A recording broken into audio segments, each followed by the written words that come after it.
Welcome everyone. Thank you so much for being here today. Very excited, feeling a little bit nervous, but also, yeah, I've got my tea and just, yeah, looking forward to kind of sharing some of my research and expertise with you all. So yeah, today's workshop is called Becoming Bisexual. Might become a little bit clearer as to why in a moment. I will start by introducing myself. Oh, I can do that. You can flick the slides. The slides? No, I was saying that I can introduce you. Oh yeah, sure. I mean, I have a whole slide about who I am, but yeah, please. No, if you prefer to do that. That is if my slides work. Here we go. Yeah. So hi, I'm Ollie Lipski, and I call myself the Queer Sensualist. And over the last 5 years, I have been a sex tech writer. I've actually been a bisexual researcher for a bit longer than that. When I was at university in Sussex, I was studying history and specialised in the history of bisexuality, specifically through the lens of science fiction, and went on to do a master's in sexual dissidence and studied queer theory and did more projects on bisexuality and queerness in general in my master's. And yeah, when I graduated, I kind of joined, I specialised in sex robots and the heteronormativity of sex robots for my final project.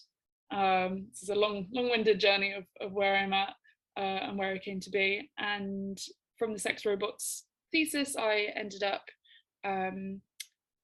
joining the sex tech community and became a writer for sex tech companies. So I've been doing that for 5 years, and in the past year or so, I'm training as a sensual intimacy coach, and I'm starting to take on clients this year. So you can follow me on Olive Lips on my Instagram, or if you are interested in more of my writing stuff, I often share that on Twitter, which is Lipski Ollie. So yeah, that's a little bit of an overview about who I am. I write for magazines like Unicorn Zine, which is the Bride Pride UK magazine. So I've written some of my bisexual research for them. So yeah, excited to share some of my stuff. So yeah, for today's workshop, I'll give you a bit of an overview of what we're going to be covering. So yeah, I'll dive a little bit more into me. I know I've kind of given you an overview of where I'm at, but I'm going to kind of pull back a little bit into kind of my journey of my bisexuality, and then I'm going to talk a little bit about give you a bit of an education around why sensuality is important, and I talk a lot about kind of mental health, sexual well-being, and the kind of intersections of sex, sexuality, sensuality, and kind of our well-being and happiness. And then we'll be doing a really lovely exercise that I'm really excited to kind of share with you all today. So if you do want to partake in that, maybe just have a pen and paper ready to hand. We're going to kind of do a bit of like a guided meditation, a bit of a writing exercise, and become bisexual basically. And then to kind of round it off, we'll do a bit of reflections and Q&A at the end as well. So yeah, if you're all excited and willing and ready, I'll begin. So yeah, I guess my journey of becoming bisexual, I just want to start off with a quote.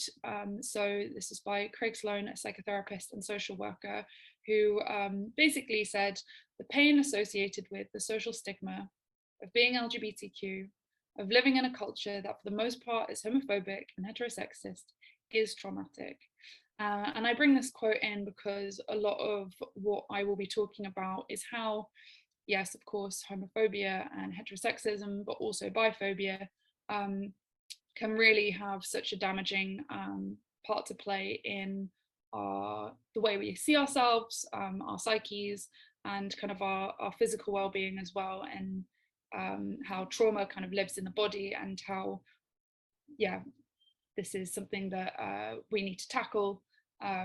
And hopefully by the end of the session, we'll kind of at least find a way to create a sense of kind of healing from this. So a little bit about me and my journey of becoming bisexual. So back in 2006, I was just a wee 13-year-old. I came out, I was one of the first people to come out in my social circle. There were a few other people, but I was the one who kind of came out and stuck with it, I guess. There were people who were kind of exploring their sexuality and, you know, quote unquote, went back into the closet, whatever. Yeah, I came out 13 when I had my first girlfriend. And from that experience, as much as it made sense to me, clearly, you know, other people in school didn't really understand it. And obviously that's thanks to kind of stigma and stereotypes in kind of media, or, you know, lack thereof of representation. So throughout my teens, I did experience a lot of kind of biphobia, a lot of bullying. I was actually ostracized from my friendship group for a period of time at school. And yeah, alongside that, you kind of experience a lot of slut shaming. I was called perverted, I was called a liar, I was accused of things that weren't true. And yeah, most of all, just kind of was told I was a creep. And you know, that's something that, you know, only upon kind of reflection as an adult, realizing how horrific that is. And, you know, at the time I just kind of had to get on with it, and I did what I could to get by. And you know, even now, you know, thinking about it, it does get me quite emotional. And you know, you would never really want that for a child, let alone anyone. So that was kind of my teens. And then I reached 16. I went to a different school. Me and my best friend, who had also come out as bi, who now identifies as lesbian, yeah, we kind of buddied up, and we ended up running the Gay Straight Alliance at our sixth form. And that was just, yeah, one of the kind of really kind of cool parts of like being like, okay, I can form my own community. And you know, there were other people in our sixth form who were also the kind of oddballs, but we all kind of found each other. I also attended my first Pride in London, and that was just like a miracle. I saw the bisexual sign and I was like, really? Like, oh my God, there are other people here who are like me. And yeah, I just began to kind of grow, find my LGBTQ plus community, and feel a bit more safe in myself. I was also going through a relationship where I did experience some biphobia, but on the whole, I remember that being a bit of like a turning point for me. Then I went to university. I ended up, like I said, studying the history of bisexuality, which was just so cool. Like, I remember just buying every book I could find. I didn't realize that I could study like myself, and kind of I was able to place myself and look at what my experiences were in the context of like an academic perspective, and you know, just kind of gradually came to feel more valid in my experiences. However, alongside that, I was kind of going through a few relationships, and I kind of thought, because of the potential, like, well, because of the biphobia that I had experienced in my relationships, I was like, oh, maybe I could explore something like polyamory. Maybe that's something that feels right to me right now. And I explored it with someone, and I actually ended up kind of losing myself in those relationships, and kind of my mental health kind of declined. I was also experiencing kind of biphobia from those multiple relationships at that time. So yeah, you can kind of see like there's a little dip there. Yeah, I got diagnosed with general anxiety disorder, and yeah, my mental health was probably the lowest at that point. And a few years later, kind of when I left uni and I started to kind of do some real healing, I ended up, yeah, kind of having to face, like, it wasn't unexpected, having to face kind of the stuff that happened to me when I was a teenager. It kind of all came to a head. And yeah, I was very lucky to have some really incredible support you know, I was seeing therapists, but I started seeing like a relationship coach, and also a mental health coach. And in the last few years, I've done some pretty incredible healing, and yeah, kind of my mission now is to kind of inspire people to tap into their sensuality, because I feel like that is something that is really important, because I felt like I was so disconnected from myself, that coming back home was through a journey of sensuality, kind of alongside my writing about sex, writing about sexuality. I realized that there was the element of sensuality that was missing and kind of needed to be talked about. So here's some really cute pictures of me. Here's me and my best friend in 2010 at my first Pride, and here is me at yeah, this year's Brighton Pride. Yeah, so I was obviously at Sussex University for 4 years, and Brighton is for me like a second home, and just, you know, somewhere I feel really at peace where I go. And Pride is obviously, yeah, just one of those beautiful places that everyone feels celebrated. So yeah, you can see these are me at my kind of happy moments. So yeah, I talked a little bit about, yeah, so I came out as bisexual and I went through a bit of a mental health crisis.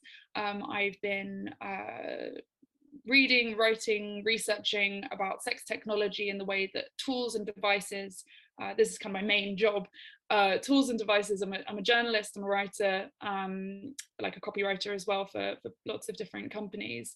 So I write about, yeah, how toys, apps, you know, the potential for like virtual reality, all of these different ways of technology and how they can help us enhance our sex lives, and even, you know, help us to create better relationships with our own sexual selves and, you know, our sexual relationships with other people.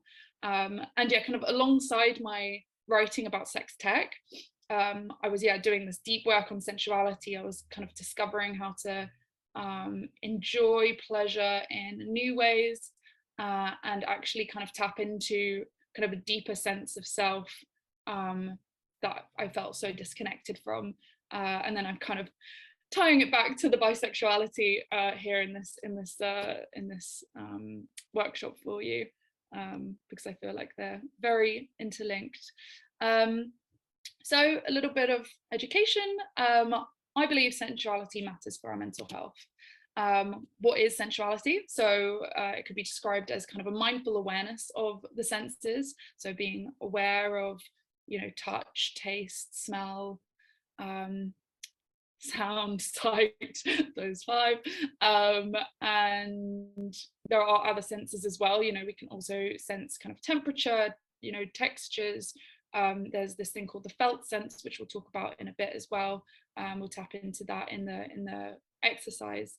It's also an activation of the senses. So kind of you can either, like in kind of sexual scenarios, for example, you can kind of deprive one of the senses to activate the other ones, kind of a blindfold, and enhance sensuality, like by touch, by using tools, using kind of audio, erotic apps, for example, or ASMR, for example, is a very good way to kind of activate the senses.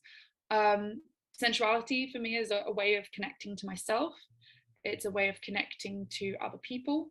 And this can be kind of in a sexual scenario or a non-sexual scenario. And it's also a way of connecting to the world. So I use tools that I've learned over the years from CBT, for example, where I connect to, you know, if I'm feeling activated with my kind of anxiety patterns, then I will use tools to really ground myself and connect with the world around me and remind myself that I am here, I am present, and, you know, what are these colors that I can see, what are these sounds that I can hear, and I'll do an example of that in a moment. Sensual technology is something that I'm really kind of like being loud about at the moment. I'm actually doing a workshop next week for sex tech school, so it's for a cohort of people who are just starting in the sex tech industry, and I'm going to be talking a lot about how important sensuality is for one, but how can we create more tools for enhancing our sensual experiences. So I actually worked with a company called Wisp, and that was a sensual jewelry brand. So they created kind of, the original concept was very techie. So very something you'd see in like a sci-fi movie. You kind of stick it on you and it would like blow air or like tickle your skin. But then the kind of final product was like a ring or an earring that you could use to either massage you or release a perfume. And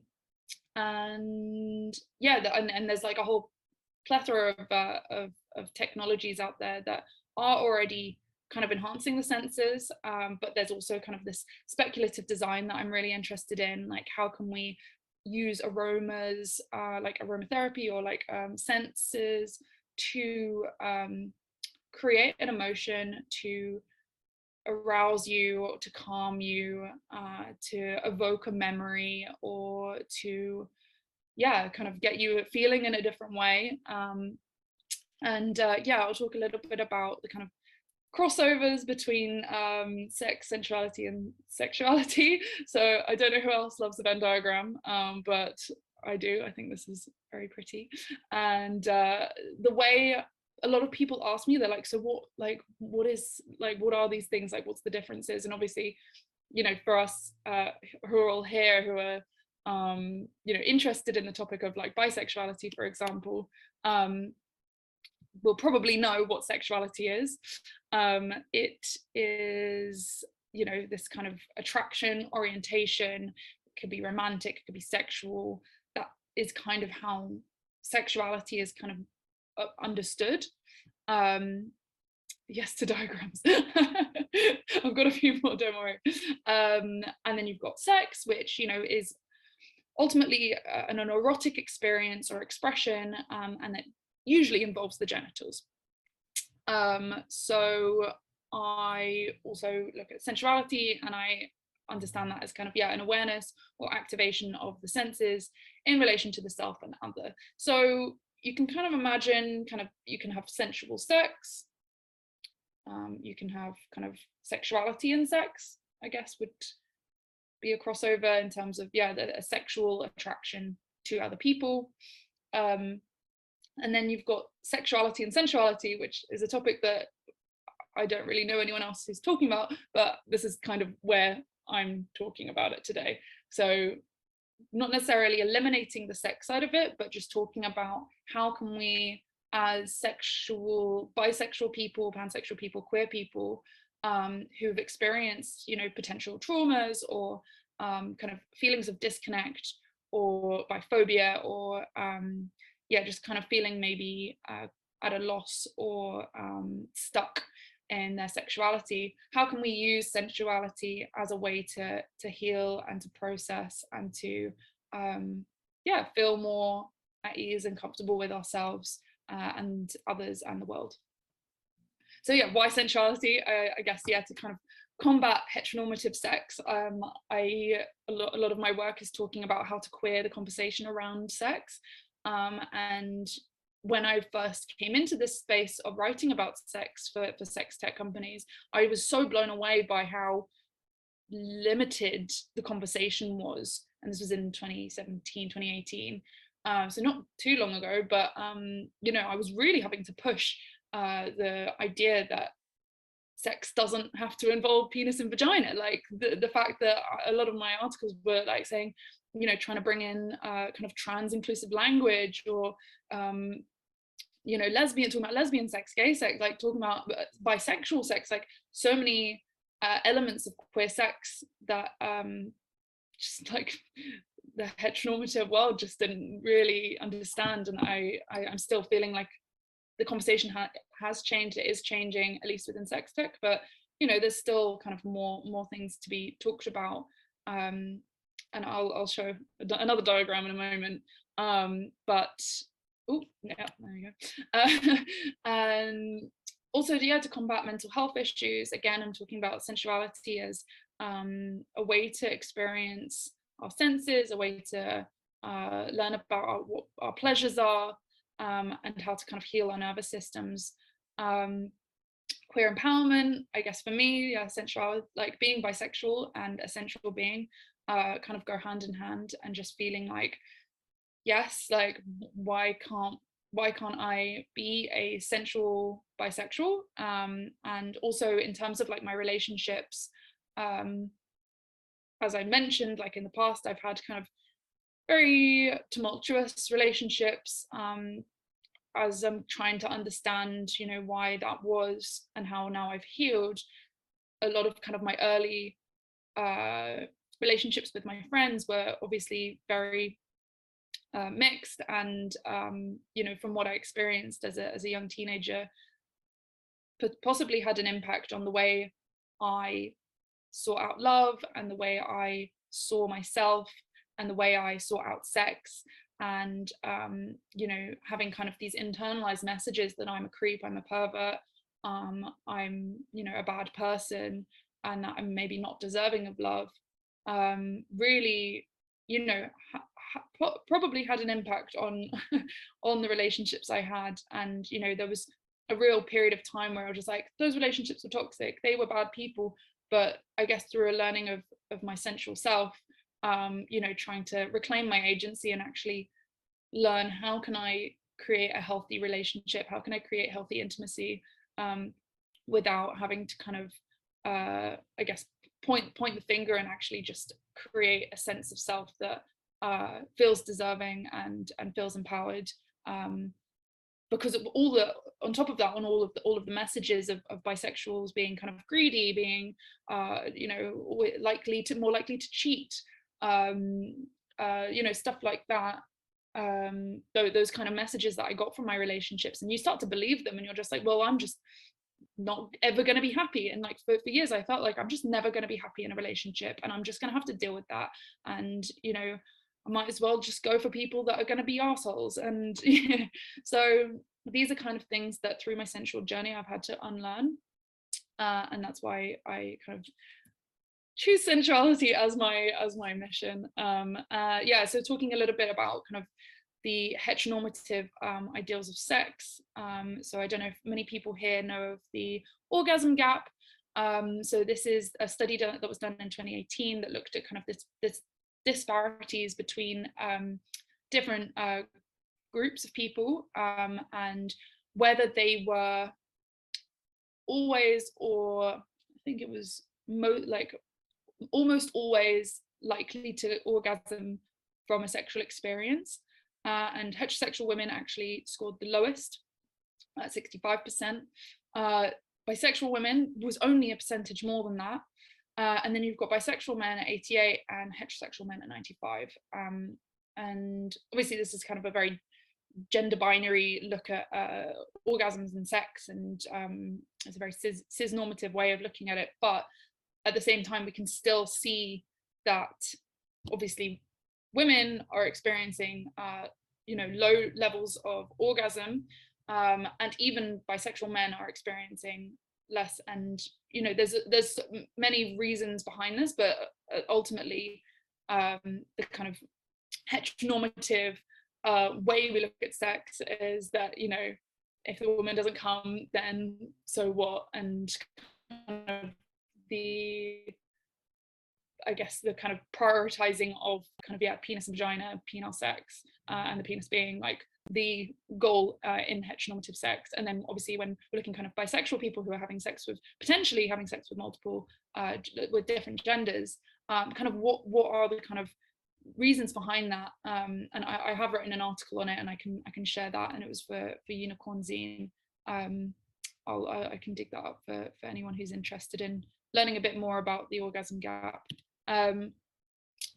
Also talking about kind of anxiety, I remember when I first came across the fact that, yeah, bisexual women did experience more anxiety. I was like, oh my God, is that why I'm so messed up? Like, you know, kind of the cogs started to fall into place, and I was just like, oh wow, like, is this, maybe I'm not alone in this, maybe this is something that I really need to kind of think about and look into. And the same goes for bisexual men and risk of suicide. Yeah, the kind of highest levels is yeah, bisexual men. So the ways that I am looking at healing from a sensual perspective, I feel like does apply to bisexual people, and that's why I'm very excited to be doing this workshop, because as a sensual intimacy coach, I'm helping a wide range of people with varying difficulties with intimacy, with sex, and with orgasm, and with, yeah, I guess mental well-being, sensual well-being, sexual well-being. But obviously looking at specific studies, and obviously, you know, there are, I would like to know more research, and I'm sure, like, I've already noted down a few papers from this morning's talks, but you know, this, oh, thank you so much, Ellen. Yeah, this is the one, Bio Guide to Sexual Wellness, from Unicorn Zine. Yeah, I mean, I do want to, in my research going forward, I want to look at these intersections of bisexuality, sexual wellness, relationship satisfaction, and mental health across people with different backgrounds, and look at the intersections of disabilities, races, classes, genders, religions, ethnicities, and more. So I'm just very grateful that this research group exists. I joined the bisexual research group, maybe, I think it was over lockdown. I can't remember when the first one I joined, but it's very, I think, very healing to actually have a space like this as well, to feel very affirmed, and to know that, you know, we're all going through similar varying experiences, and to know that, yeah, maybe more data is needed, but there is stuff out there, but I sometimes have trouble finding it, and if anyone has if anyone has studies that you think are relevant, please send them to me. But yeah, I will be obviously attending the rest of today, and being on the lookout for stuff like this. So if everyone is happy to, we are going to go into a bit of an exercise. I don't know if everyone has kind of a piece of paper and pen to hand. I feel like I might also join you in this exercise. This is something that I've learned in my training as a sensual intimacy coach, and it's something that I try and practice regularly. And I guess it's a way to, as my next quote says by James Baldwin, not everything that is faced can be changed, but nothing can be changed until it is faced. And I think this is really poignant in terms of the healing process that I had to undergo. I think for years I was very much, I don't want to look at this part of my life. I want to pretend like it never happened. I want to just get on with myself and get on with my life. And obviously sometimes these things kind of bubble up, and I realized I was very lucky to have the support that I had at that time to face you know, some of those inner demons that were showing up. So I hope I can be a safe container for you today, and if you want to chat further, by all means, you know, take down my details. I'll show them again at the end. But yeah, I just want to make sure that, you know, healing can be done alone, but it's also very important to kind of have a safe container to be able to go a little bit deeper. So I just want to, yeah, create that space for people to do so. So going into our exercise, if you do have a pen and paper to hand, you know, it's not compulsory, but I'm going to read out some statements. I'm going to read out some sentences, and I would like you to just finish the sentence and just see what comes up. Don't worry about this question, but this is kind of the overarching topic. So we're going to create this by desire statement, and you know, this can apply to whatever sexuality you are bi, pan, or queer, or whatever, and just taking what you feel that is right for you. And if you want to focus on, you know, specifically relationships, or specifically sexuality, or specifically your sex life, or specifically intimacy, you can adjust the wording. But I'm going to just read out a few statements, and yeah, and we're just going to go from there, and I'll talk you through it. So, I desire a sexuality that And this is the first sentence. I desire a sexuality that, and in place of sexuality, you could say bisexuality, you could say pansexuality, you could say queer, you could say a relationship. Just what we're going to be doing here is just tapping into your desires. So I just want you to take maybe the next minute or so to just write down as many words or as many phrases. And I just want you to think of it as kind of like a blue sky is the limit thinking, like you are allowed to desire whatever it is you want, and just seeing what comes up. And so just finishing the sentence, I desire sexuality that is.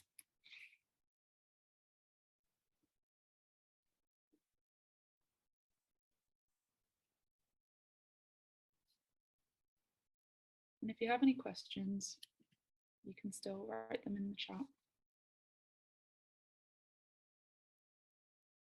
But just trust whatever comes up is valid. I desire a sexuality that is.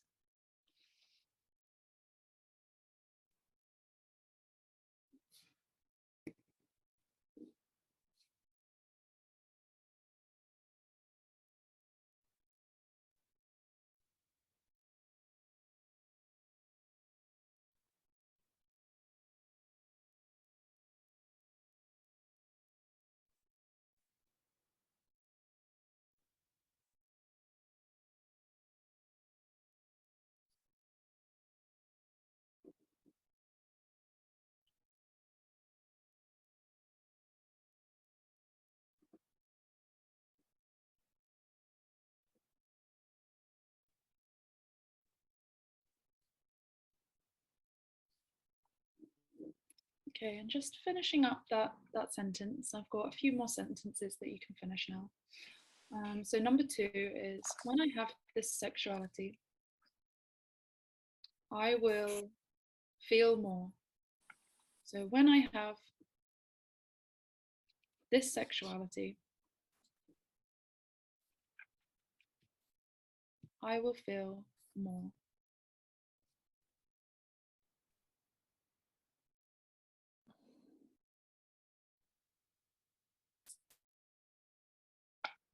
I will feel more.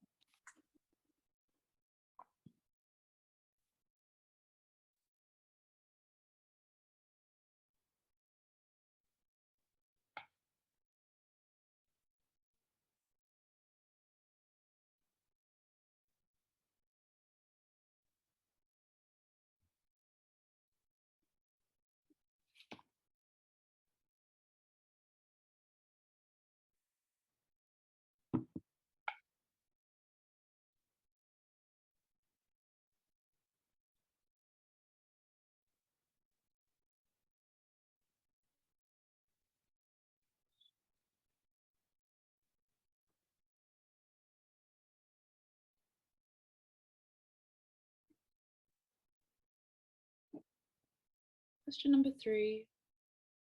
When I have this sexuality, I will experience more. When I have this sexuality,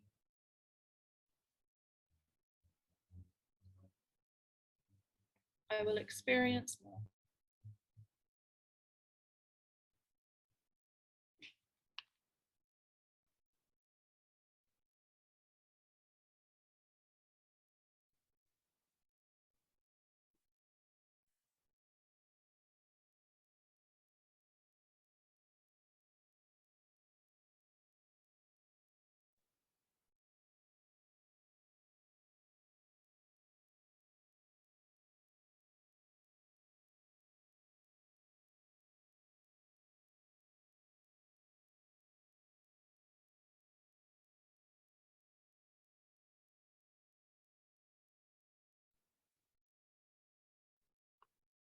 And finally, when I have this sexuality, I will be more. When I have this sexuality,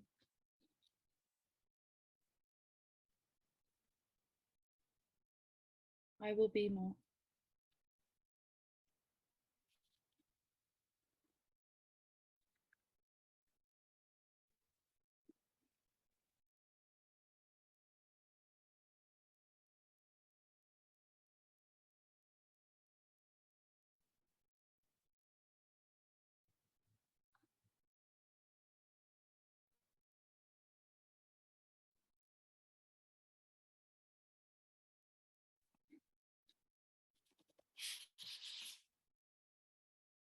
Okay.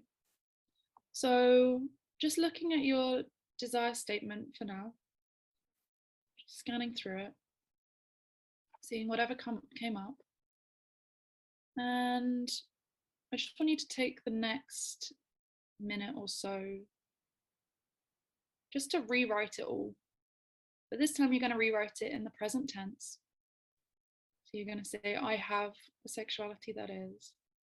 I have the sexuality and I feel more. I have the sexuality and I experience more. I have the sexuality and I am more. I'm just rewriting it and just noticing what kind of feelings come up when you rewrite this. And just take the next minute or so. I have a sexuality that is, just writing it all out.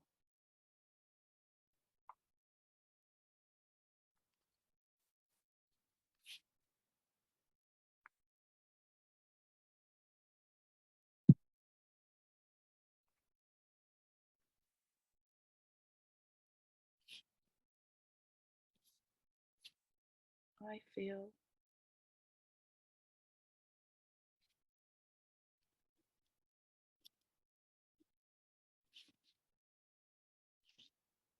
I experience.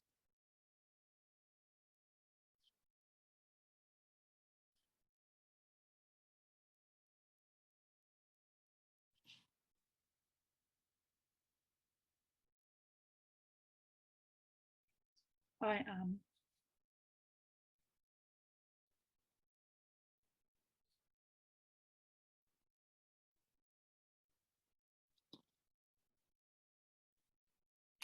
I'll just give you a few more seconds to finish writing that up.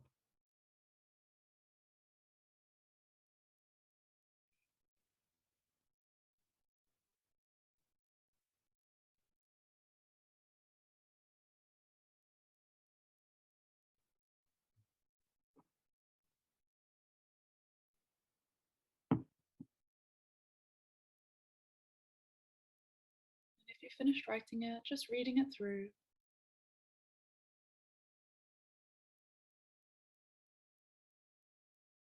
Just noticing what's coming up.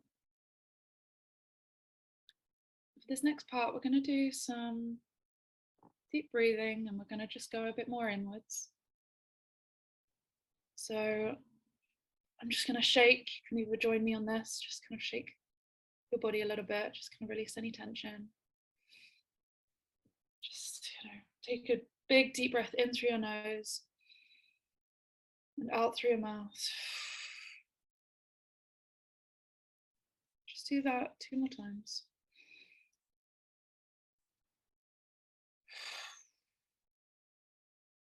Into your belly, out through your mouth. And just in your room around you right now, just looking around and noticing 5 things that you can see. Just 5 objects, just noticing them.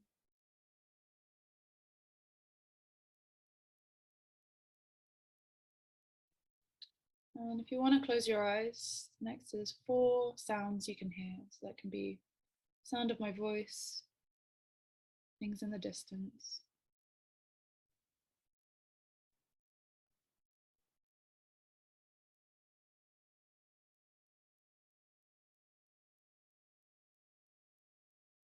Next is 3 things that you can feel. It can be textures, temperatures, weight of your body.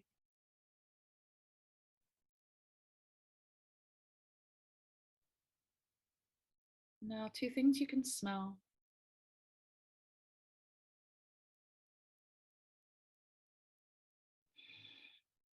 And 1 thing you can taste. And if you want to keep your eyes closed, you can, if that feels comfortable. We're just going to scan the body, starting from the top of your head, just scanning all the way down, just finding a part of you that feels really comfy, feels really safe, feel warm, just somewhere that feels really easeful. This could be somewhere in your belly, this could be your hands, just somewhere that feels really safe. And we're going to use this as home base, somewhere that you can just return to if you ever feel uncomfortable.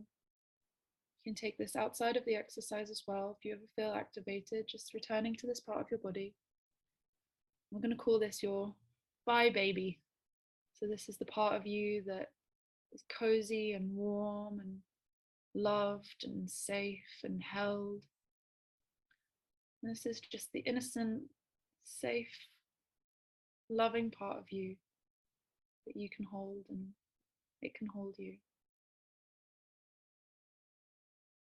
And just showing it some love and just being really kind to this part. Just breathing into this part that feels safe, feels held. And just scanning your body down again from the top of your head. Just taking a deep breath in first and out.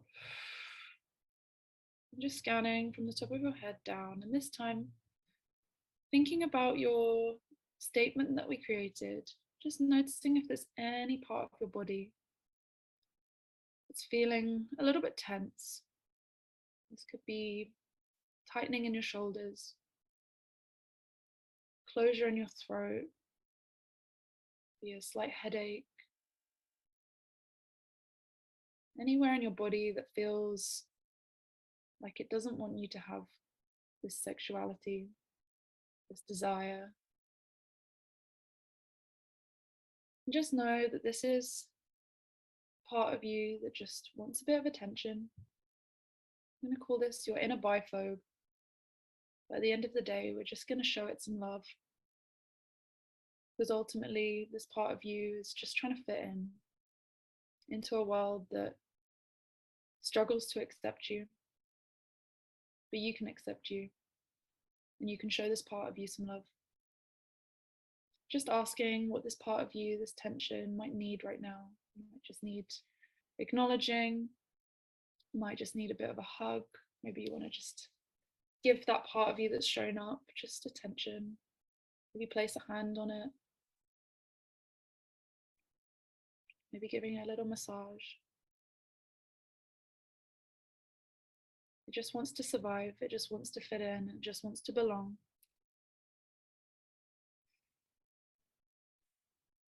Just staying with it for a moment, maybe breathing some energy into it, breathing in into this part of you, out, letting it go, releasing it. Letting all of the pain, all of the stories,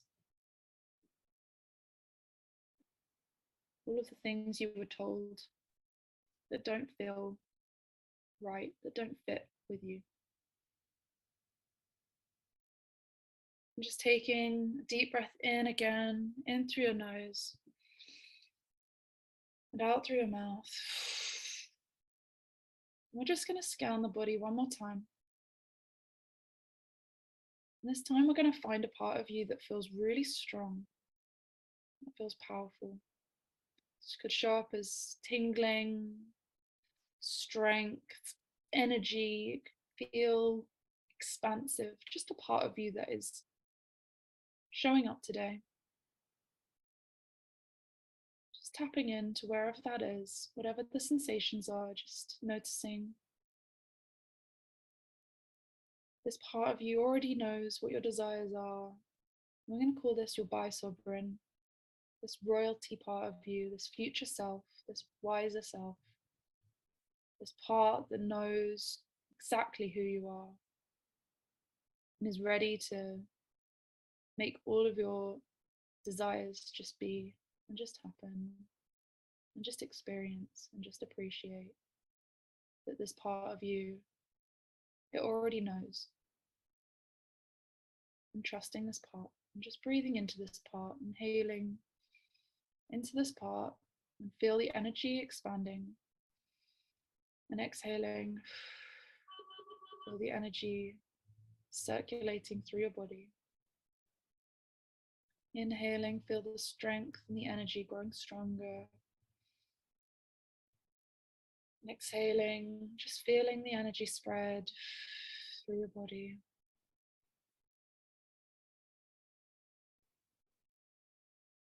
Just knowing that each part of you is here for you. Your safe part, your powerful part, and even the part of you that feels tense, that's just trying to look out for you, but is struggling to know how. Just showing all of these parts some love. And when you're ready, just taking another deep breath in through your nose. Maybe giving yourself a stretch and out through your mouth. Just feeling the weight of your body on the chair beneath you. And when you're ready, you can gently come back to me.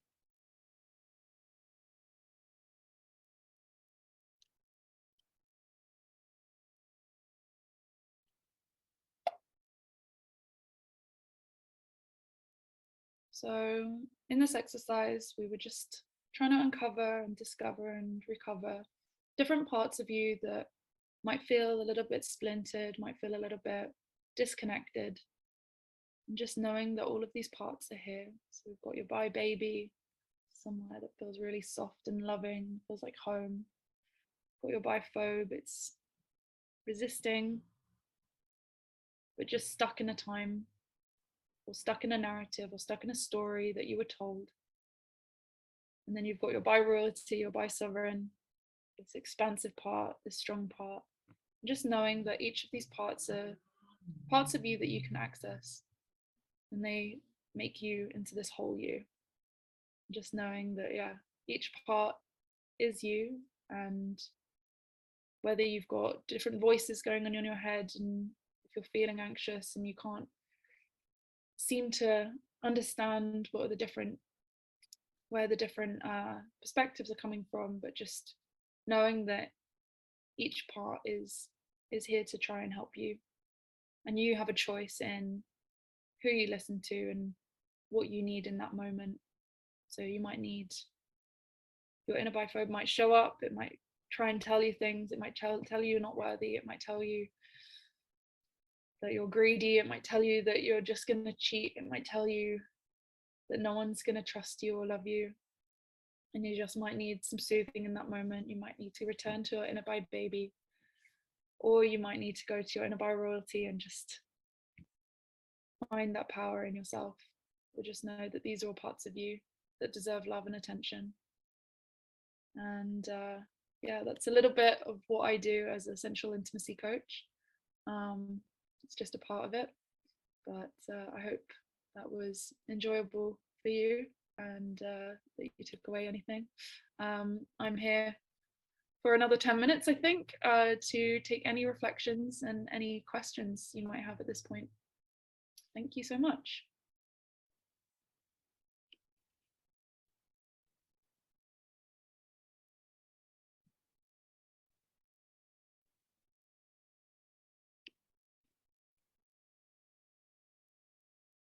Does anyone want to share, maybe in the chat, or you can come off mute, anything that came up for you?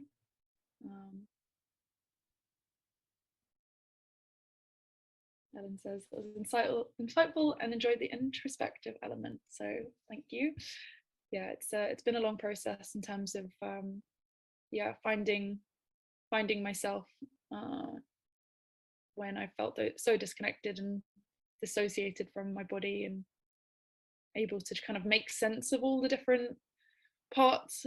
So yeah, I'm curious if this resonated with anyone, or if anyone has any questions about my work. It could be about sex tech, it could be about sensuality, it could be about mental health.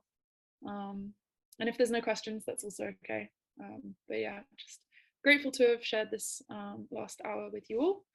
And yeah, writing the statement in the present tense was empowering and a bit emotional, 100%. I think that's kind of the point. It's a really kind of interesting moment where we tap into our desires, because so often I feel like, especially as bisexuals, our desires are kind of told we're not allowed to feel them, experience them. I know for myself, when I started to actually think about what I wanted, and I'm kind of a recovering people pleaser, and kind of tapping into what I want, I remember just drawing a complete blank. But you know, in the quiet, in the moment, I kind of was able to give myself space and start to really think about what I wanted from my life, from my relationships, and from my sex life as well, and allow myself to ask for that. The emotional side of it, 100%, is so true. I remember the first time I did this, I had a very emotional reaction. I think I remember crying a lot, because it just felt like I knew it was there, but I just didn't know how to get there. But luckily I was guided in just trying to understand that for me, the blocks were here in my throat. And the way I understood it was that at the time of being called kind of a sexual creep, a pervert, I felt like I couldn't defend myself. So I kind of kept my head down and I didn't speak up and I didn't defend myself. And for all the years that I was unable to speak my truth, yeah, this kind of blockage in my throat kind of formed, and that's kind of what happened when I was kind of faced with my past a few years ago, and now I'm feeling in a much more empowered place, especially with my bisexuality.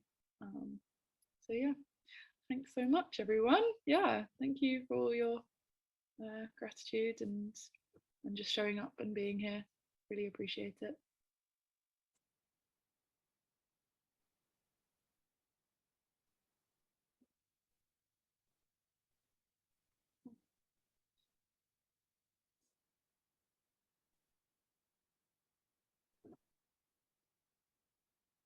More about what I do. If anyone wants to learn more about what I do, feel free to drop me an email. You can also find me on Instagram, like I said, Olive Lips. And yeah, I'm also Lipski Ollie on Twitter. And you can find my website, thequeersensualist.com.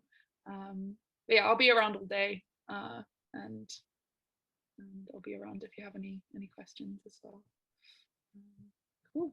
I guess that kind of concludes it. Thank you so much.